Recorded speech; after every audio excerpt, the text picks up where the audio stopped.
And so I think when a startup works, founders are really in the limelight, and we rarely get to hear from all of the individual contributors who are really impactful in getting something off the ground.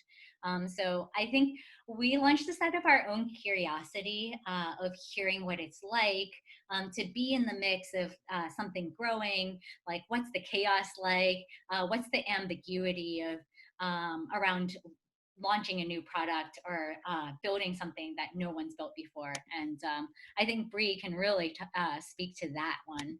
I think many of our members have also said that they learn the most from people who don't have decades more of experience than we all do, but who actually have gone through many of the things that we are all going through not so long ago.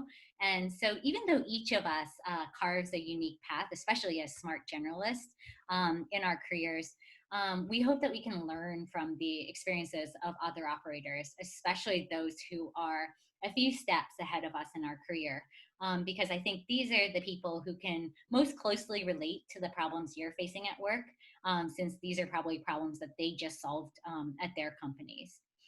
We want today's conversation to be a real conversation. So please use the chat window liberally to ask your questions. Alizeh will either call on you or ask your question for you if you don't feel comfortable asking it yourself, but we're gonna leave a lot of time for questions. So I'm gonna turn it over to tonight's moderator, Alizeh. Alizeh is one of our RenCo members, and after getting off the phone with Brie, I was like, oh man, you need to meet Alizeh. I was so excited for the two of them to meet because both of them are incredibly creative and talented writers and storytellers. And I think that they both share a warmth and creativity that's going to make this conversation just a real treat for all of us. So really excited to turn it over to you. Thank you so much, Jen. I just wanted to say I am so stoked for a couple of reasons. First of all, we're called Renaissance Collective, and honestly, the homie Brie is a Renaissance woman if I ever did see one myself. Like literally, we were trying to plan the tweet that RenCo would launch in honor of this meeting, and I was like, geez, like there's so many hyphens, like, you know, like you can be like a scientist writer, you can be like a entrepreneur founder, like dash dash dash, like do we have enough space for all the hyphens that could be used to describe Brie? But basically Brie is an incredible generalist, and I'd like to kick off this conversation by asking you, Brie, what does being a generalist in the tech ecosystem mean to you? And what do you think are the advantages and the disadvantages of identifying as such? And how have you experienced that in your career so far? Wait, Alizeh. Yes. Lauren's here. Can we have share a super quick story about Brie? Because I would love to hear more on Brie's background real quick. Yeah, Lauren, I would also love to hear a Brie story from you. This is like where we roast Brie a little. I love it. Not for the best. Well, I have many stories about Brie. As some of you know, I am quite the foodie, so I think the best way to describe Brie is using a food analogy. And one of my favorite ice creams in the whole wide world is the Chunky Monkey ice cream from Ben & Jerry's, which is so incredible with bananas and walnuts and fudge. It's got all the goodies in it. And Brie is just, to me, like an amazing heaping spoonful of Chunky Monkey. She's just super whip smart, like a walnut. She's so warm and fuzzy and just warms your heart like fudge. And she's just funny and creative like a banana. And I have a little story for each of those. And maybe I can rewind back to, I think it was my first week at Stripe when I was just learning about how things work. And at the time, Brie was our account manager for Lyft. And just to demonstrate how analytical and smart Brie is, I remember her whiteboarding with me as I was learning about fraud, I think it was, and chargebacks about Lyft. like my first week at Stripe, and I was just like, what is going on? She had this like crazy chart on this whiteboard of just like all these different funds flows. And I was like, damn, this girl is so smart. Like, how do I learn all these things? And then the other memory I have of Brie was of her in the morning. So our cafeteria, our kind of like the food community at Stripe is a huge one, and I'm, have been a huge part of that. And I remember going to the cafeteria at like 7 a.m. in the morning and running into Brie, and her being like, oh yeah, I'm like 20 pages into writing my book manuscript. And I'm like, what? Haven't even woken up yet. How are you so productive? And Brie just always blew me away, and all the amazing projects that she always has going on in her life. And then I'll just wrap up with saying that, like Fudge, Brie always warms my heart. And I think I have some pictures actually of us. I don't know if I can share a screen, but of us on various, I went back into my Facebook and found some pictures of us on like a hike. I think it was also my first week at Stripe in Marin. And just how welcoming Brie was when I first joined, and really made me feel like family. And then us on this like looking crazy sweaty. I mean, Brie looks great. I look like I'm dying because my first run up Bernal Hill, if any of you guys know Bernal Hill in San Francisco. And yeah, Brie would always make me feel so warm and so welcome. And that's the kind of person she is. So all I have to say is that Brie always inspires me to think bigger and better and more creatively. And I can't wait for her to share her story with all of you. Lauren. Oh, that was really sweet. I don't know if you guys know Lauren very well, but she's like a Zen goddess. And I'm like a chunky monkey train wreck. So when she's talking about meeting up in like the cafeteria of Stripe, she's like slowly kind of gliding across the floor, like grabbing a healthy salad. And I'm like eating my like 5th spoonful of Nutella straight from the jar. But that was very sweet, Lauren. I think very fondly of those times for sure. And thank you everyone for having me. I'm really excited to meet you all and chat. Alizeh. Okay. Thank you, Lauren. That was wonderful. That warmed my heart too. Like, okay, now we all really have to know Brie. I think I remember your question. What does operator mean, and what are the pros and cons? Yeah, what does being a capital G generalist in the system mean to you? Okay. Have you guys seen those like pictures of like a phone operator from like early phone, and like the switchboard operators, and they like they're like, hold on, I'll patch you through, like take one plug and like plug you into the other thing? Are we talking with Maisel? Oh yeah, there you go. I've never watched it, but I feel like that's the right mood. Right on. That's what I think of a capital G generalist. They can kind of like take in any input and then like plug it into any other input. So it's an amazing role because you kind of get to sit at the hub of all these things. If you're like a curious person like me, it's an amazing way to kind of like both connect people, but also peek around the corner of all these different kinds of worlds and companies and meet all these different kinds of people. The pros of being a generalist is that you can do anything. And the con of being a generalist is that you could do anything. So I think that I've kind of slowly learned throughout my career, and I hope we're going to talk about it a little bit today, is just like kind of what things to start branding yourself as, because you got to start to be known for something. Generalist it covers a lot of ground. But then it's kind of up to you as a generalist to figure out like what little slice of life and work do you want to carve out that works for you. So double-edged sword on the generalist thing, I think. Does that resonate with folks? I think it like resonates with me, certainly, at least especially the Achilles heel and the great strength in it. And I think for most of us at RenCo. I actually want to touch on what you literally just said before we dive into other things, which is like, how do you approach being thoughtful about approaching what you want to be known for and like specific audiences, like how you want to be known for two different kinds of audiences. Yeah, I was actually talking about this with a friend today. I think figuring out just like what actually makes you tick. And I've been extremely lucky in my career to have people around me give me amazing feedback about what they notice is special. I think a lot of the things that make you tick, you are naturally doing, and they don't feel like things to you because they're just so natural to you to do them. So having people around you kind of who are observant and can share feedback with you about like, what do they notice? What is special about working with you? What does make you different? Is super helpful in figuring out like, yeah, what kinds of things do you want to work on or make your thing? There's a nice balance for generalists that I like about like developing areas of weakness and kind of leaning into strengths. But I think generalists are inclined to kind of skip over their strengths accidentally because they don't know that they're strengths.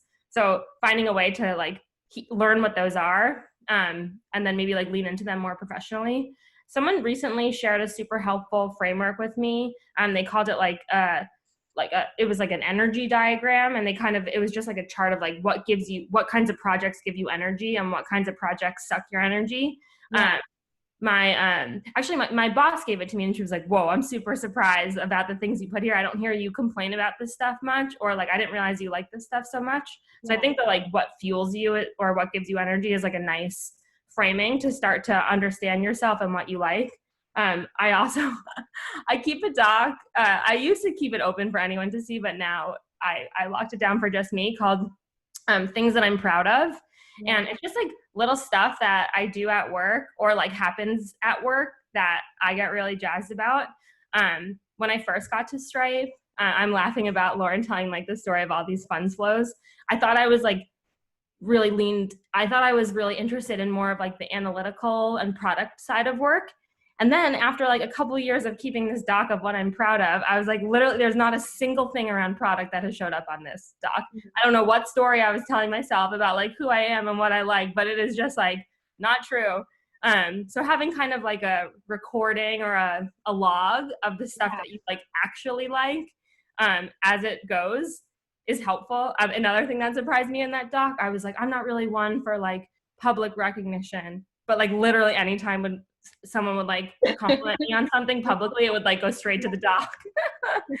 So these are like some of the things that I noticed, like the delta between the story I was telling myself about myself and like the actual reality of just like living as me. So it's kind of like an ongoing meditation, I think, a little bit on what you like, but maybe those are some helpful pointers towards figuring out like what makes you go boom boom. You used that phrase the last time we talked, what makes me go boom boom. I love that. I love what you mentioned in terms of like having to like revise the narrative of what you think you enjoy or might think you enjoy, and then like being actually rather quantitative about it at times to like really match up and then to revise the narrative as you keep going along. And that kind of ties into what I would love to talk about now, which is not everyone on this call knows how many hyphenated words could be used to describe you. So could you talk a little bit about some of your interests and how you've thought about like professional growth and like the audience or the people you work with, as you just talked about, like how you think about those things simultaneously? Yeah, I see some questions in the chat around the doc, so I'm happy to kind of lean in, and I think it will hit what you're talking about. So I see, Daniel, you asked, why did you make it private? Too many people commenting. I think at first I thought of it as like, you know, a real expression of my like authentic self. And then as I realized that the doc was getting further and further away from like the story I had been telling, I kind of wanted to like sit with it a little bit myself and kind of like build the story around that before I left it open. One kind of tactic could also be to like share it with close colleagues or just your manager to like bridge that gap a little bit. But I think I just got unbrave. But I would encourage you to keep it open and see what happens. But I think this is like some of the stuff around like the audience for your work. something that I learned from working at Stripe and being surrounded by so many like amazing people that I admired and respected, Lauren's certainly one of them, was starting to figure out like, who was I trying to impress when I was doing stuff? I'm like quite externally motivated. So kind of part of the story of like, what do I like and what do I want to do also was like, who do I want to seem interesting to, or who do I want to seem competent to, or what kinds of people do I want to be on my side or my team? Who am I gravitating towards spending a lot of time with, towards learning from, towards talking to? And that also helped me kind of like start to carve out this little niche. I worked specifically on like a business operations team at Stripe. And the career path for that biz ops team is kind of just go into product. It's like a lot of people who come from consulting, and the career path is mostly to get into product work. So, but I had found that when I was on that team, I wasn't like super stoked to work with the PMs necessarily. I wasn't super excited about digging into like the product-y stuff or like writing documentation on it, but I found myself really gravitating towards some of like the org and culture building stuff. And I like kept finding like I wanted to be in the meeting that Claire, our COO, was in, and I like didn't care about being in the meeting that like Will, our CPO, was in, and kind of like starting to listen to those signals about like, yeah, who did I want to spend time with? What did I want? What kind of work did I want attached to me? Like who was I like eager, like who did I want my like homework to go on their refrigerator? I think that was like starting to help me understand like what kinds of work should I gravitate to like naturally. Does that answer your question on like audience stuff? Yeah, totally. How have you gone about, like in terms of like what you mentioned of like grounding principles or whatnot, whatever you want to call them, what principles have like motivated you to choose certain opportunities over others? Yeah. I talked a lot in preparing for this conversation about kind of like working in the cracks a little bit.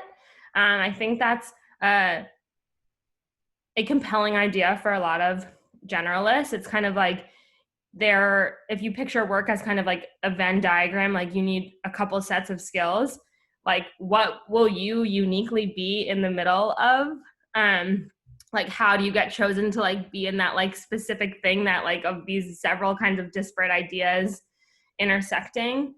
So I think that's a big piece of it for me, is just like allowing myself to have kind of seemingly disparate interests, and then like every now and then lightning will strike and like someone will need someone who like loves writing and also like is super pumped to like pull a model together on something. So can you give an example of working in the cracks? Yeah, for sure. I think a good example of this is probably Lauren will remember this because she was the recipient of too many of my docs and emails, but I worked on a project around revamping Stripe's company planning processes.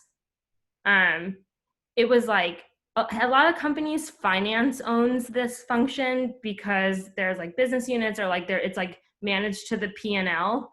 But at Stripe, we wanted to make it just more about like being able to ship better. Stripe has like a lot of cross-functional dependencies because of the way the product is structured. So we needed to figure out how to like help teams work together better. So it was this weird project. It was completely unowned. Like you could have, finance could own it, product could own it, but that would leave out a lot of the go-to-market teams, like the administrative VPs, the folks that worked for the leaders, they could have owned it, but we didn't want it to feel like it was super top down. So it was just like, I don't know, maybe Brie will do it. So that was like the kind of thing. It was like, oh, it's like very culture oriented, but also it has to have a lot of roots in process and rigor. But also it should feel friendly and warm and not clinical. So those were the kinds of things I was like, okay, yeah, that sounds like a fun project to me. And I think a lot of people were like, no, thank you, boring, hot potato, uninteresting. But I actually learned some of the most important lessons I learned at Stripe from working on that project, because I was kind of just like a note taker and observer in a lot of the like run the company meetings. I found myself like with the company leaders kind of just chatting a lot because it was like high level company strategy. And I just learned a lot from just listening to them. But I don't think you could have predicted at the outset of the project that it would have created such exposure, because it just seemed like a boring process type thing. Yeah. But anyway, so I kind of fell into that one because nobody else wanted it and it wasn't obvious who should do it. Does that kind of make sense? Yeah, that was such a great example, and it makes me really want to ask, like, as someone, you were maybe like the only person who kind of fit at that Venn diagram, at the center of that Venn diagram that you described. And often people use the phrase like it's lonely at the top, but really what you're describing is like it's lonely in the cracks, or in the cracks of these intersections. So like how do you go about like finding peers, or like figuring out how to communicate what you're doing if it is so like niche and intersectional to people you work with? And I think this kind of ties into kind of the projects you work at Figma. And if you want to talk about that, that would be rad. Oops, I was muted. Yeah. Yeah, I want to hit on one thing that I see a question from Nathan here, which is what makes a business process like warm. I'm laughing because I know that Lauren's going to remember this. We decided that we wanted to have like a proprietary like name for these plans. I wonder, Lauren, do you remember what it was? What we called our plans? Oh God, I just remember there was like LERP, TERP, SERP, and something else. Yeah, I'm laughing. We like wanted the company to feel a lot of like ownership over these things. Like they were like it was like our proprietary mechanism for planning. So we came up with these dumb acronyms. It was like user release plan, which was ERP, and then like team release plan, which was TERP. And then they kind of like ended up taking on a life of their own. Like people were making like twerk memes with like TERP, and it kind of like it was like a stupid word, but it kind of made everyone like laugh and also be like, what, this is weird, but it was like ours. So it just introduced a little bit of, I'm a big fan of introducing like personality into work. I think especially now, I think there's a lot of fear to offend and to exclude, but to include too many is also to not be very specific at all, and to not build culture and identity. So finding the right things to be very like particular about, or to like exclude on the right dynamics or on the right fronts is also like quite helpful in building community and identity. So, you know, a lot of people were negging for this like stupid name ERP, but like, yeah, it was ours, and it was memorable and meme worthy and silly. So it kind of like helped just make it ours. And no one else knows what it means. And when you say it accidentally in front of your friends, they're like, what the fuck? Do you like work in like a weird cult? And you're like, yeah, kind of. And that's like something that's nice about it. But yeah, to your point about being lonely in the cracks, this is definitely like, as the projects that I work on increase in scope, but kind of like don't increase in like org size, I get lonelier and lonelier. So two big projects that I've worked on in recent history. One was standing up Stripe Press, which is Stripe's publishing arm, book publishing arm, LOL. And the one that I'm working on now is Figma for Education, which is Figma's first experiment in kind of having an audience target, which is classrooms. The rest of the company is focused on professional designers. And as I try to run these programs kind of by myself, on face value, I'm like, they're perfect Brie projects. They're in the crack. I can kind of sprint and do my own thing and like plug in and to the rest of the org as I need, but I'm not constrained by most of the company dynamics. As I try to scale those programs bigger and bigger, it becomes lonelier and lonelier to like do it by myself. And I think luckily I had worked on Stripe Press when I had built a ton of relationships already at Stripe and had a foundation of a lot of trust to pull people in when I needed. At Figma, coming to the company, not really knowing anybody, but doing this function straight off the bat, it's been a lot harder to kind of like pull people into my orbit. So something I'm learning a lot about now is how to kind of like market myself inside the company It's almost like its own marketing function, to be honest. I like keep a list of like, okay, who in the company are like my people, my evangelists. Like, before I kind of like send out an update, I'll like ping 5 people that I know follow my work. And I'm like, hey, I'm about to send this update. Will you like put some emojis, reactions on it? Like as soon as I do it. Or like, I'm going to send this email. Will you like reply to it ASAP and just be like, amazing. Just like kind of get the thing going. So I try to kind of also run a lot of internal marketing, which sounds kind of gnarly. And in some ways that's a little bit icky. But it's also kind of fun because people want to help you. Always. That is like something I always underestimate, is just how much people want to help. Like think about when you get asked like, hey, can you just like help me with this thing? I need help. You're like so happy to just like do it, especially if it's easy. So I think a lot about that, making it very easy for others to help, and champion. And yes, long-winded answer, but there we go. I love that. It's like the most people first answer that I could think of. My question is, like, you mentioned like navigating, like we talked about navigating in the cracks, and I guess my next question is like, how do you then see how do you measure or gauge what professional growth and development means to you? You said this thing over the phone the other day, which was that you kind of want to be an IC forever, or like you mentioned like the yardsticks that many people use, and like especially when you were transitioning recently from Stripe Press to Figma, how did you think about what you wanted your growth trajectory to look like, and how do you like, what yardsticks do you put up for yourself? Yeah, it's such a good question. I only recently was able to kind of articulate this with some truth, and I think truly the thing that motivates me the most, or what I want for myself, is just to be interesting. I think a lot of people have a totally different flavor of motivation. Some people's is to like run a really large organization. Some is to like help the maximum number of people. Some is kind of related to the product, around whatever, getting something out into the world. For me, I just want to be interesting. So I think this helps me gravitate towards projects that are like kind of weird. Yeah. And I take pride in doing things that other people don't really want to do, which I think serves this operator function quite well. Yeah. And to the point about like kind of knowing who your audience is, every now and then I'll like publish something or like ship something, and I'm like, man, I really hope like Andy Matuszak likes my tweet or something. Like I kind of just have this like running list of people that I think are cool and like notice what I'm working on. And to me, like someone DMing me of like, whoa, cool, that replaces like having 40 reports or something for me. That's so personal.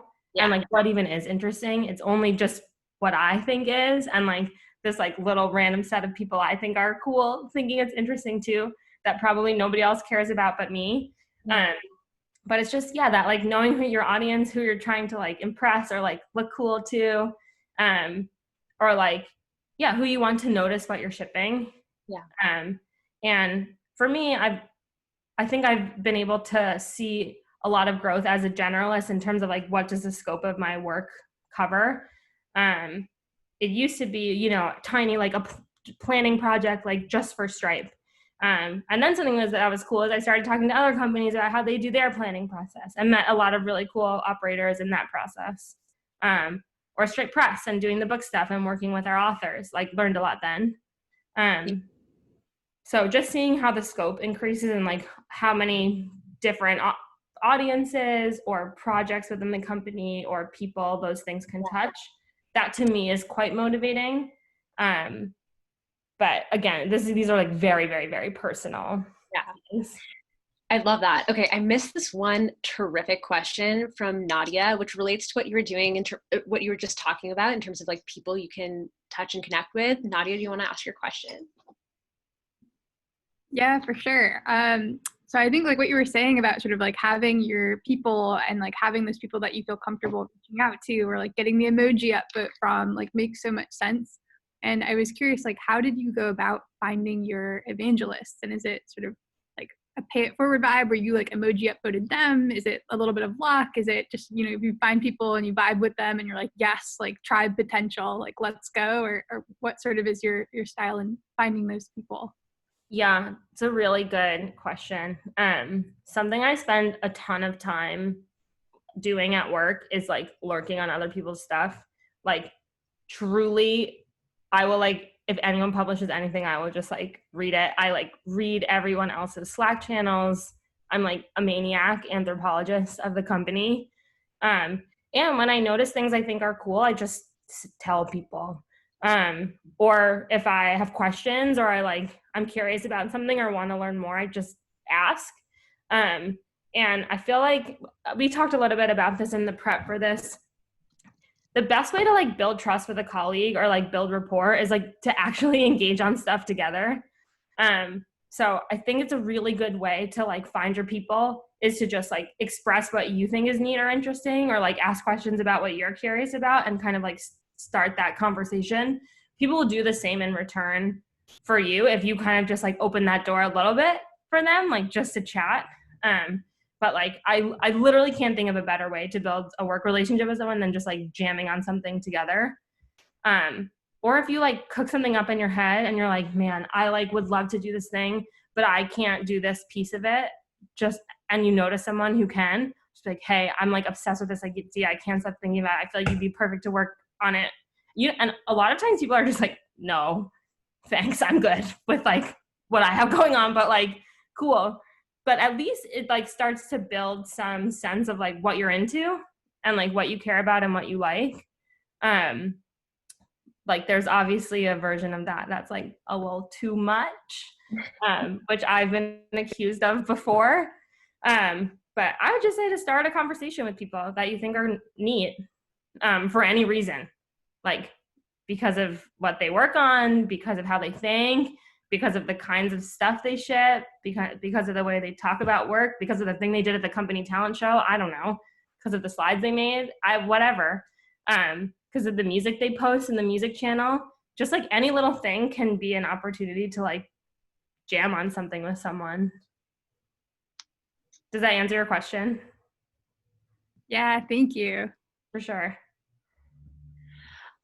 Brie, kind of related. So something that I loved that you said in preparation for this call was that you've developed so many different interests, in part because you just make progress by putting things out there.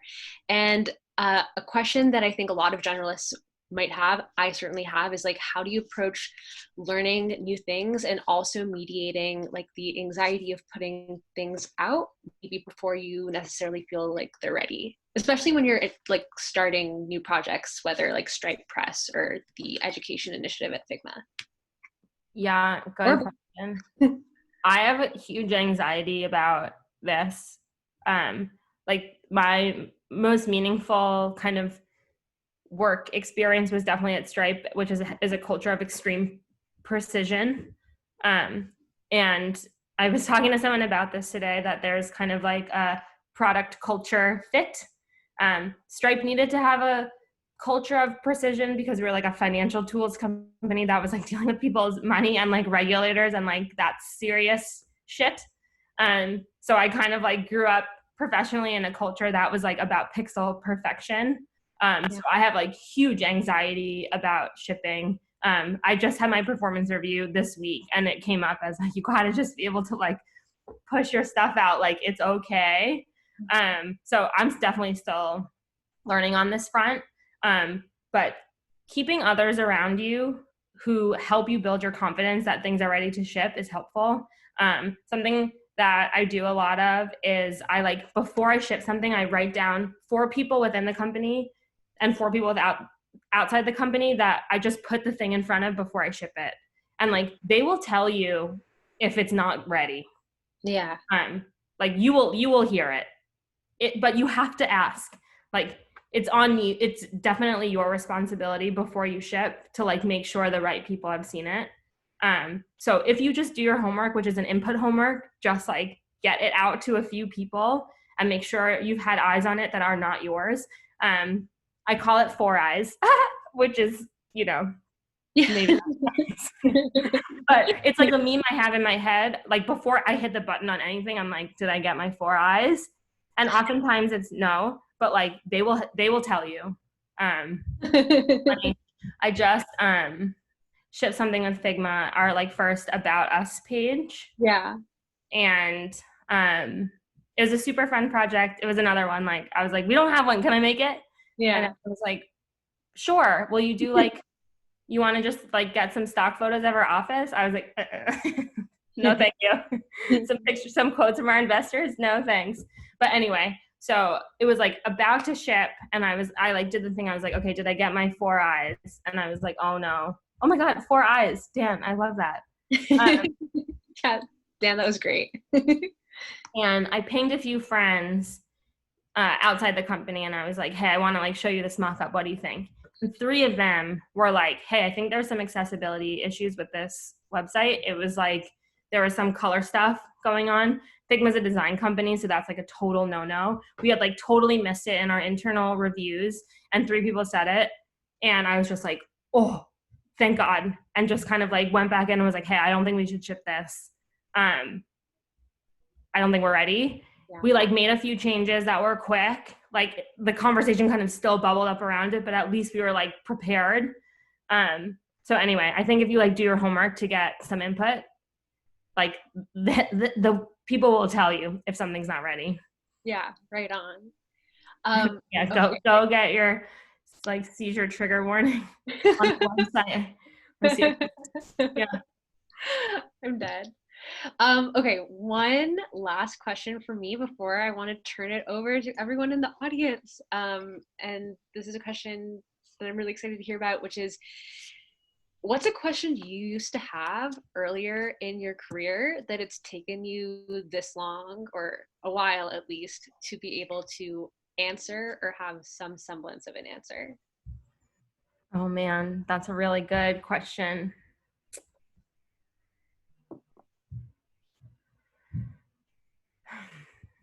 Okay, my parents used to always say this to me: know what you want and behave in ways that get you there. That was like the main thing they would tell me. Yeah. And I feel like every time I get a new manager, they're like, let's talk about like your 5-year plan so that we can like help push you along. Yeah. And I've done this before. I've made a lot of like 5-year plans in my life, and I honestly just nuke them every time. Yeah. And it was so stressful to me. I had no idea what I wanted to do. And then I would like sometimes kind of just like make things up, but then I would nuke those things. So anyway, now I'm just like, I don't know. And I'm really chill with that. Yeah. That like works for me. Yeah. That said, if you see someone or something that's like doing a thing that you want to do, like listen to that. That is like a huge signal. I haven't really seen it yet. But I've gotten a lot more comfortable just being like, yeah, I don't know. I'll go where the wind blows. If that works for me. I think if you have your eye on something that like you don't use that, but for me, it's just been finding comfort in, I don't know. And like getting prepared to just say that to people who want to help me progress. I love that. Okay. My favorite part, I'm going to open up to questions from RenCo and the greater RenCo community. I think I saw a really cool one from Leon a little earlier. Leon, do you want to ask your question? Yeah. Hey. So let me see how exactly did I phrase the question. What do you think are the most high leverage skills an operator should be building? So like you can think about, say, maybe programming, or maybe like better communications, or what in your opinion? I'm so glad you asked this. I've actually been like forming a list of them, so I'm like, give me some feedback on whether these resonate with folks who do this work often. I think baseline like analytical skills, like just like pretty simple stuff, like knowing how to do like pivot table, VLOOKUP, just like a couple of like basic analytical functions. Like you should be able to kind of like look at a data set, manipulate it, and like understand what's going on. That's one. Two, being able to read your company's P&L, like just like understand like how does the money move, where does it come from, like what's going on there. Two hugely important parts of a project, just like the kickoff and the retrospective, knowing how to like write a damn good brief on like what you want to get done. And then on the end side of a project, just like how did it go? Like, did you achieve your goals? And maybe I would add like a bi-weekly update type of format from there. Nail meeting notes, things that like just notes from what you do that people like will like actually read or like take something away from. Your end-to-end product flow, you don't have to know like all the details of it, but just like have a sense of the user experience. Like, okay, like someone will like come to your website, they'll like click the contact sales form, like just, or they'll like go straight to self-serve, just like a little sense of like the product flow. And then they'll like get a marketing email, then they might sign up. Just having like a good overview of like the sales and kind of lead marketing-y cycle. And actually going to look it up quickly.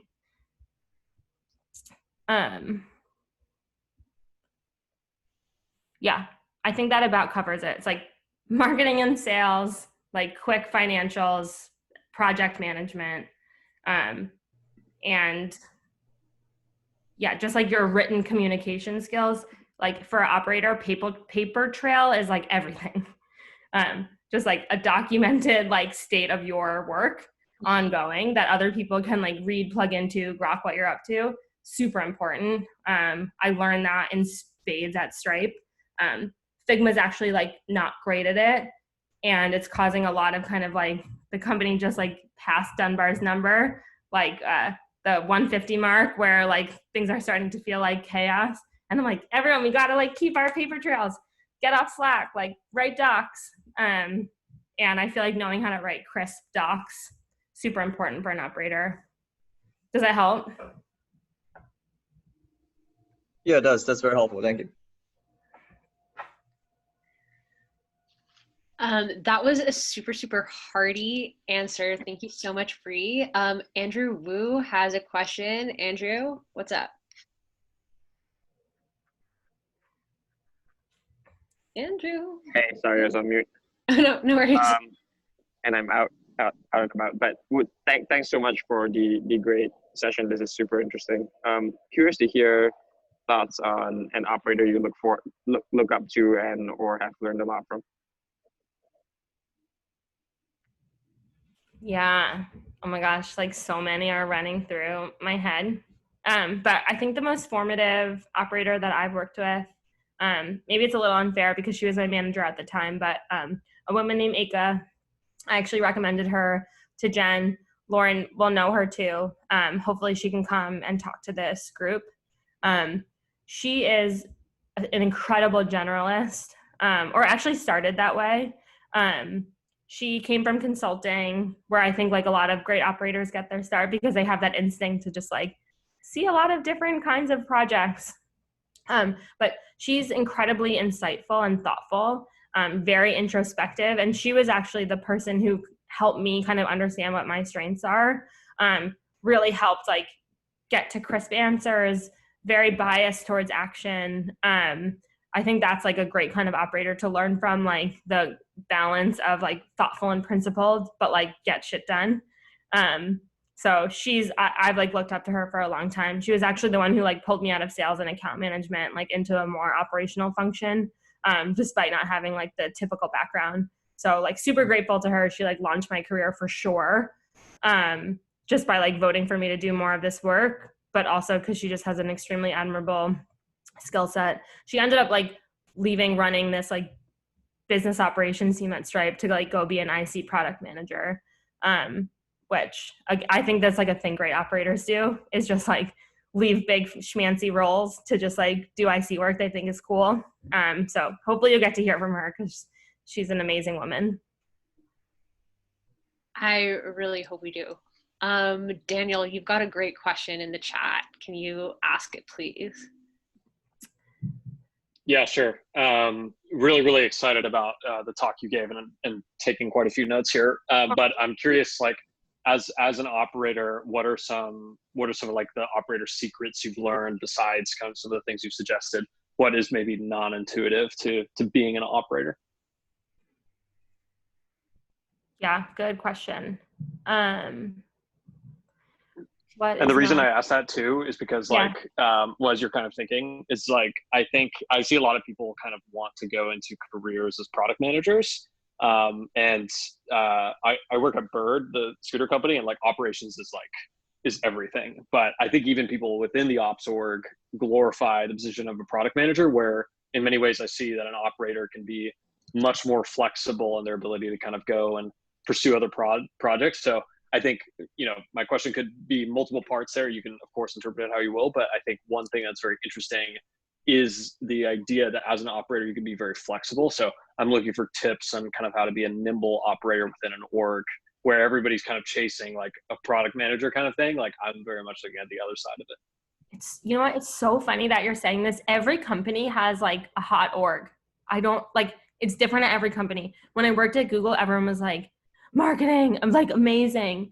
And then other companies are like, biz ops, that's like where it's at. Like, every company has that like sexy org for whatever reason. It's funny. I think product management became that at Stripe eventually too. But at the like early days of the company, it was like a non-value to like have product managers. Anyway, it's just a thing to know about like every company just like has a hot org.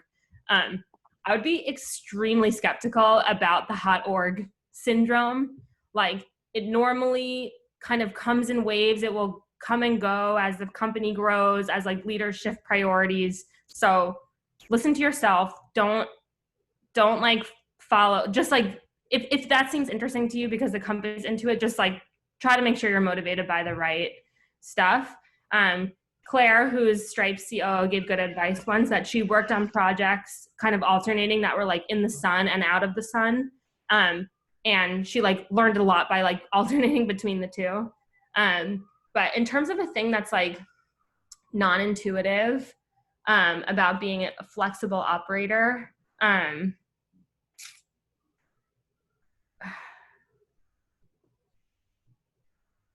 yeah, I would say just don't be afraid to work on projects that are out there.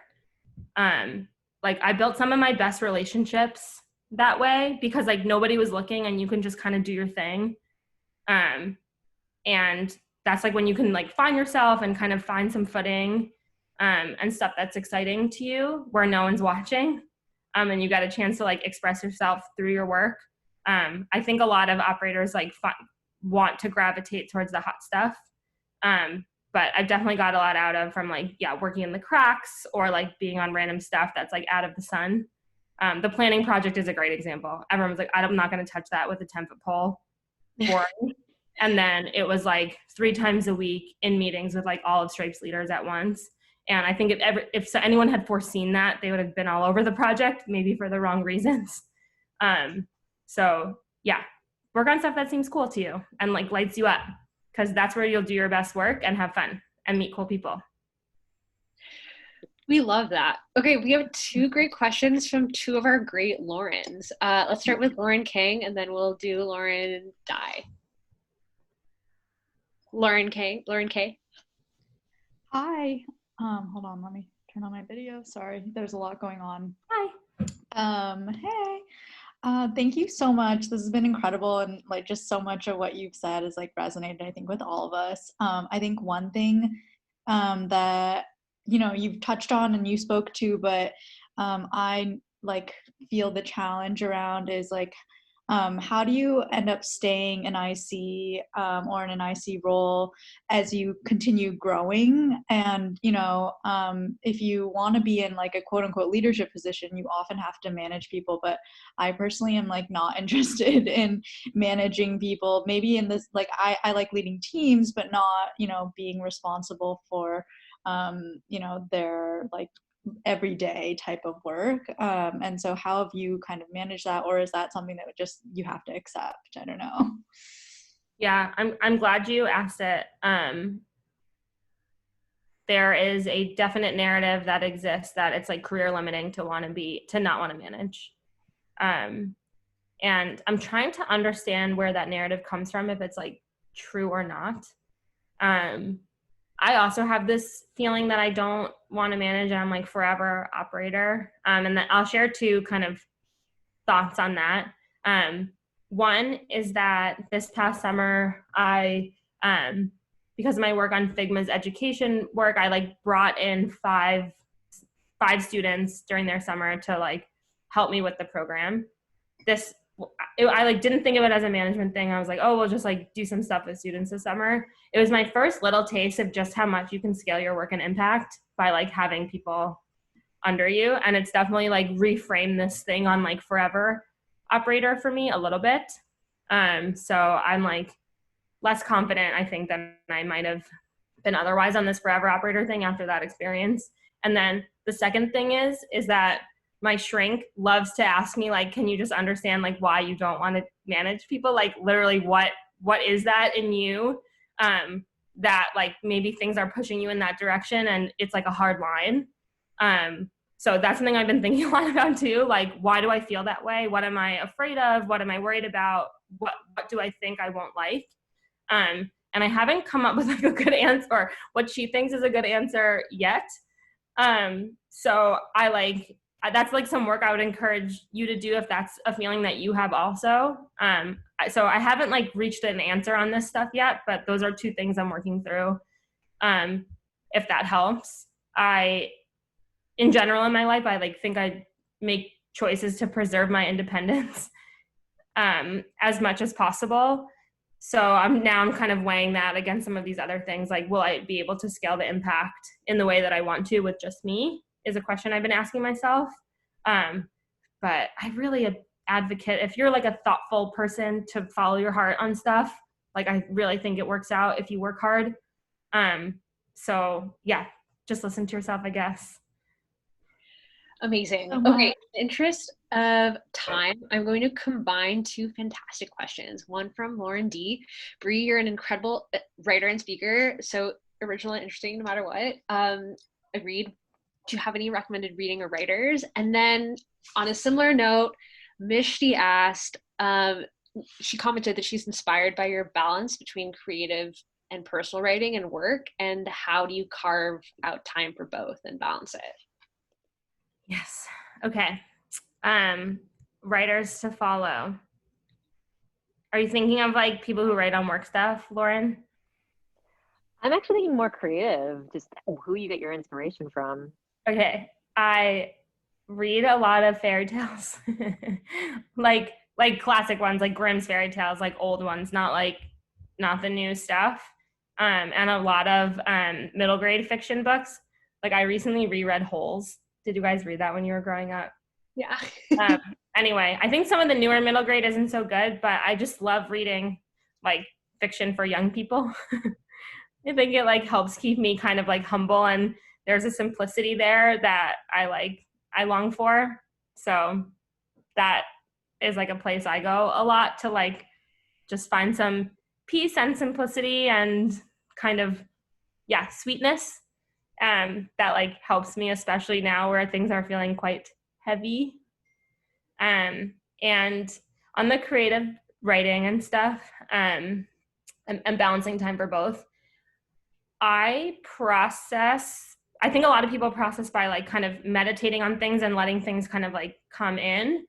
I definitely process by things going out. So for me, like meditating is more like having output. I write so much I like don't put anywhere, but it definitely is part of like a catharsis process for me to like write.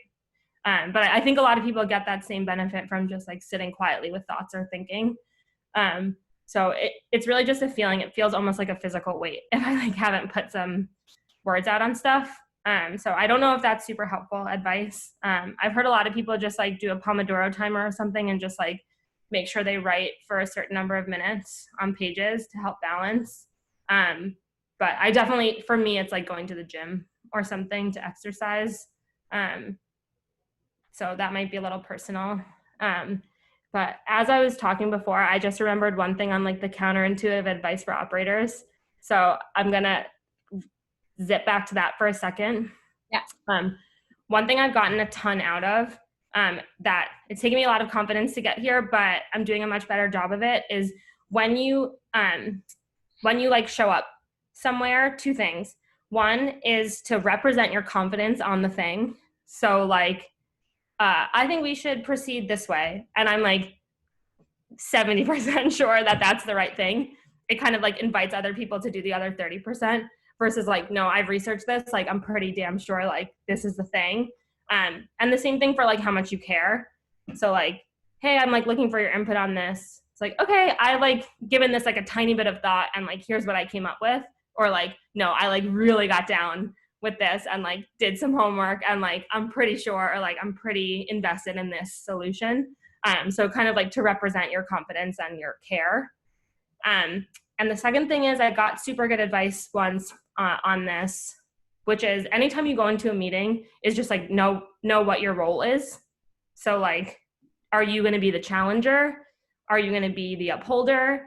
Are you going to be the documenter? Are you going to be like the follow-upper? Just like kind of have a sense before of like what role you're going to play in that conversation. That's helped me a lot, kind of like, yeah, show up a little more at ease in rooms, especially if you're with people who are like domain experts and you're not. Knowing what role to play, even if it's like asking dumb questions, has like given me a lot of peace when I'm feeling imposter syndrome or like I don't know how I'm going to add value. I love that. Oh, that's terrific. Okay, the last thing, and you don't need to have an answer to this now, you can think on it if you want, is there any way that RenCo can be of service to you or can provide a sounding board in any way? Okay, well, I've been writing and like thinking a lot about what it means to be an operator and generalist in this like world of people wanting to like create these little fiefdoms. So if you guys are up for it, I would love to kind of like share some of my work in progress thinking or ideas, and I'll follow my own guidance, which is like I'm like 10% confident on any of this stuff at a given moment. But if you guys are up for it, I'd love to bounce some like early ideas off you guys, and you can let me know if it's resonant or it's helpful or even interesting at all. All right, I'm seeing you can see like all of our responses. Okay, well, be careful what you wish for, because like I write too much. But yeah, I would love to get your guys' feedback on stuff. This is such a warm evening. Thank you. Right on. Thank you so much. This was a blast. I know that all of us resonated with what you said. If anybody has like any follow-up questions or something comes up for you after, like please email me. Like feel free to send my stuff out to the group. I like love to talk to folks. You guys are so thoughtful and kind. So thank you for being here. It was really fun to chat with you all. Brie, this was so lovely. Thank you for spending time with us. I've gotten like a million DMs and texts and Slacks being like, this is amazing. Okay, well, let me know what's helpful, or let me know what you try and like turns out to be a disaster, because that'll be Lauren, thank you so much for bringing Brie in. This was such a good suggestion, and thank you for making that connection. And also, I loved your intro. That was so lovely to hear Brie's stories. And Alizeh, that was a fantastic job leading this conversation. I think we learned a ton. So yes, thank you all. Thank you, all of you. All right, have a good night. Bye. Bye.